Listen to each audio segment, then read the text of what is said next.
Hello everybody, this is Cheri at djsundry.blogspot.com, and today we are going to make a fun fall themed thank you cards. I go through a lot of thank you cards, maybe you do as well, and I like to make them to kind of go with whatever season they are when I'm giving them. So it's fall, so I'm giving fall thank you cards. Now the stamp set that I'm using is the September 2016 stamp of the month called Blessed Beyond Measure. It is no longer available directly from Close to My Heart. You might be able to find it on the internet in different places, but because it is a stamp of the month, it's only available during that 1 month. But I liked it so much I wanted to use it. It is of course fall themed, and I'm using 3 stamps from here. I'm using the pumpkin stamp, I'm using the thankful stamp, and For You stamp. Teeny tiny, you can barely even see it on there, but you'll see where I use it. Now I also want to point out that this particular stamp set coordinates with the Cricut art booking cartridge from Close to My Heart, in that you can cut this leaf with that, you can cut this leaf with that, and you can cut the pumpkin with that. But I did learn something. Typically I keep my real dial size off because I usually want things to all be, when I'm cutting an image with multiple layers, I want them all to coordinate together and I don't want to think about it. Well, I cut this using 2 1/4 like it says, but the real dial size needs to be on because the 2 1/4 is size for a whole big scrapbooking page, I believe, and so it ended up with a pumpkin that was about that big around. So be sure and turn on your real dial size for the pumpkin. I have not cut the leaves, but based on what I learned with the pumpkin, I would dare say it's going to be the same. So be sure and make that your real dial size is on, because you actually want a 2 1/4 inch pumpkin.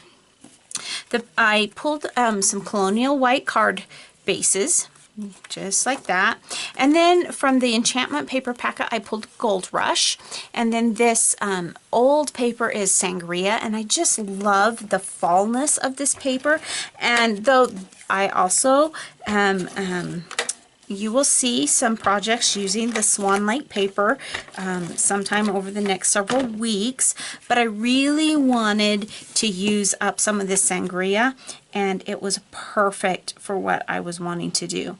Now I have already adhered the 2 layers together, because as you can see, when you have such a tiny border, it's rather challenging to get it straight, and it's difficult for me to do on the camera, although I didn't do too bad there. So the size of the Gold Rush is 4 1/8 inches this way by 5 3/8 inches this way, and then of the Sangria paper it's 4 inches this way and it's 5 1/4 inches this way. So we're going to set that aside because I'm done with that for a minute, and we're going to go to the next thing, and that is our pumpkin. Now this is how the pumpkin cuts, and I have actually already stamped it with my pumpkin using also an old ink that I love, Autumn Terracotta. Now I think that the Gold Rush ink would have done just as well because they're just barely off from each other, but I was feeling like I wanted to pull one of my favorite falls, the Autumn Terracotta. If you have the Gold Rush, I think it would probably work, because remember, that's the color of the paper that we're using. Then I actually cut 2 of them. The second one I cut using New England Ivy, also from the enchantment pack. So I have 2 of them here, and we are going to do surgery on our pumpkin. And what I mean by that is I am going to go through and I am just going to kind of fussy cut, and I don't care if it's perfect or not, but I am just going to fussy cut the leaves off. Now I don't want to cut the stem off because I didn't want 3 layers. I actually am just cutting the leaves off. It looks like I've got a little hanger on her there. I'll pull that off. So now we're going to play with the next part. I've got my cocoa ink here. I'm going to pop that open maybe. The new stamp pads aren't like this. Remember, they're magnetic, and you will really love them. I think they're bigger and they're easier to open.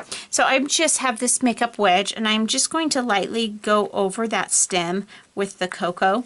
I just like that look better. Yes, I could have stamped it and it would have been lovely, I'm sure, but I just like the look of that softness that just sponging it on gives. Now the next thing that I'm going to do is I'm going to sponge the edge of my pumpkin. So I'm going to dip that in my Autumn Terracotta, and I'm just going to lightly go around it.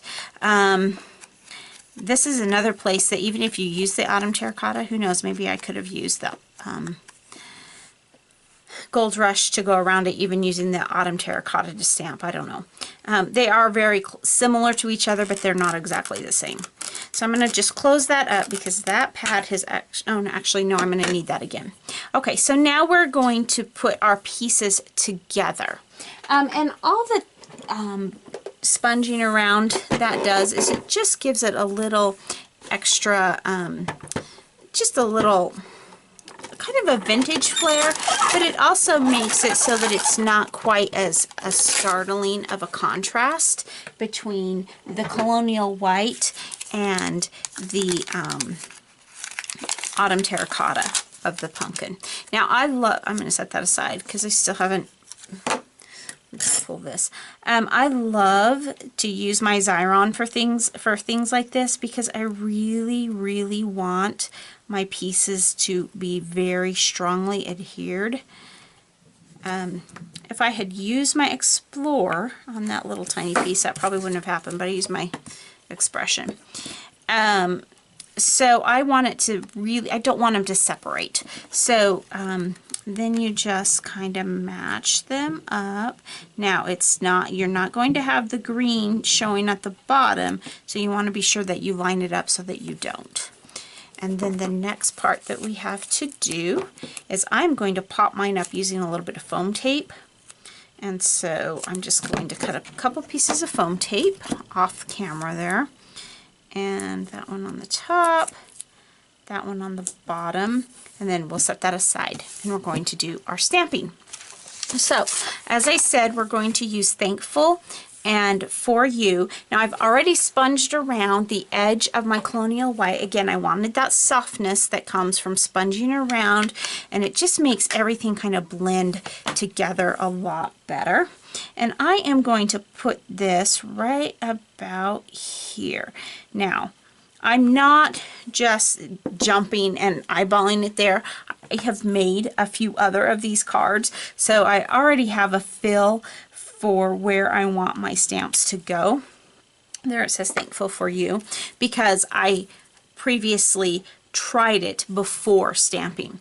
The reason I am adhering or doing my stamping on this before I adhere it to my card is because I can't tell you how many times I have put all the layers on the card and then done my stamping and then made a mistake on the card, whether getting an ink smudge on it or maybe I didn't like the position placement, and then you basically have a mess of a card if you try to pull it all apart. So this way allows me, if I make a mistake, I can just flip the card over on the other side and do the other side, or I can just get and cut another piece and I'm not messing my whole card base up. So we are almost done here. Pretty simple little card, and I have pulled the backs off of that, and now I am just going to adhere that down right about there. Just letting the leaves just kind of free float there. I'm not adhering them at all. And there we have our card. Now if you wanted to, you could grab your sparkle pen. Your now this is not my close to my heart one. This was just the first one I grabbed. This is my old Wink of Stella. Very similar, but I can go over the top of that and just add a little touch of shimmer to the top of my pumpkin, and that just gives it that little extra special touch, just like that. So there we have our Thankful For You card, and it is ready to go to its recipient. So thanks so much for stopping by today, and remember, take some time to enjoy the little things. Have a great day. Bye.